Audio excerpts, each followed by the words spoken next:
आधुनिक विचार जब लोगों के हृदय में उठने लगते हैं, हम पुरानी परंपराओं को, रूढ़ियों को, उनके विरोध में प्रश्न उठाने लगते हैं, उनका विरोध करने लगते हैं, एक नए भारत की तरफ हम जाने लगते हैं, तब हम बोलते हैं कि हम आधुनिक भारत की तरफ को कदम रख रहे हैं।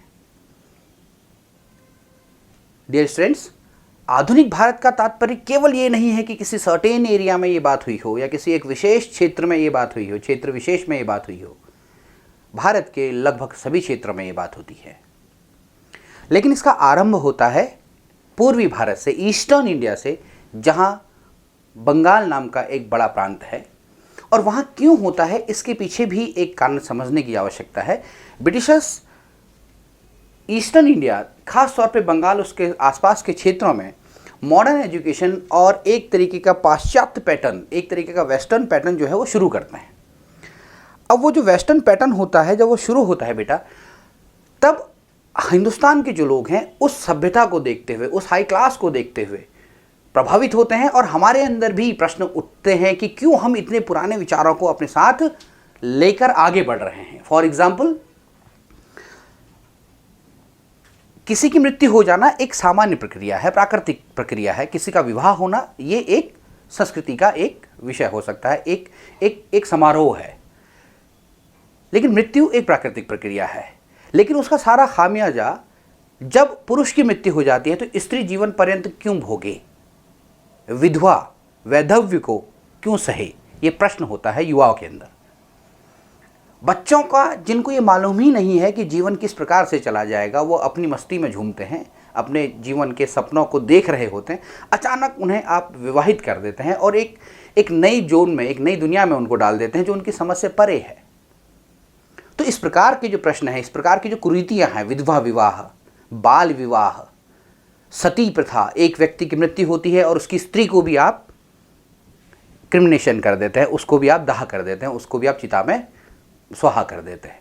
तो ये प्रश्न कि ऐसा क्यों होता है, क्यों हिंदुस्तान का जो समाज है वो इतना पिछड़ा है, इतना पीछे है, जबकि ब्रिटिशर्स जो यूरोप से हिंदुस्तान के अंदर आए, वहाँ स्त्री और पुरुष लगभग, कम से कम भारतीय स्त्री पुरुष के सापेक्ष देखते हैं, उसके रेस्पेक्ट देखते हैं, तो वहाँ समानता दिखती है।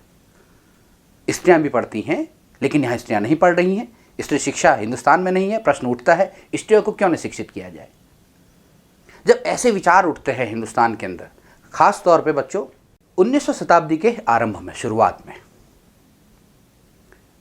और ये जो बात उठती है, ये जो प्रश्न उठते हैं, सबसे पहले उठते हैं पूर्वी प्रांतों से, खास तौर पे बंगाल से। और यदि मैं इसका श्रेय देना चाहूं कि यह इन विचारों को, इन प्रश्नों को किन्होंने सबसे पहले पूछने का प्रयास किया, तो उसमें नाम आता है बच्चों राजा राम मोहन राय।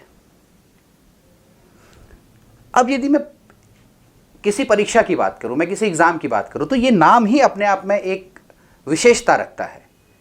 यहीं से बहुत सारे प्रश्न पूछ लिए जाते हैं। जैसे प्रश्न यह भी पूछा गया है बच्चों, प्रश्न यह भी पूछा गया है, who is considered as the father of Indian renaissance, भारतीय पुनर्जागरण के जनक किन्हें कहा गया है। यही नाम है, राजा राम मोहन राय।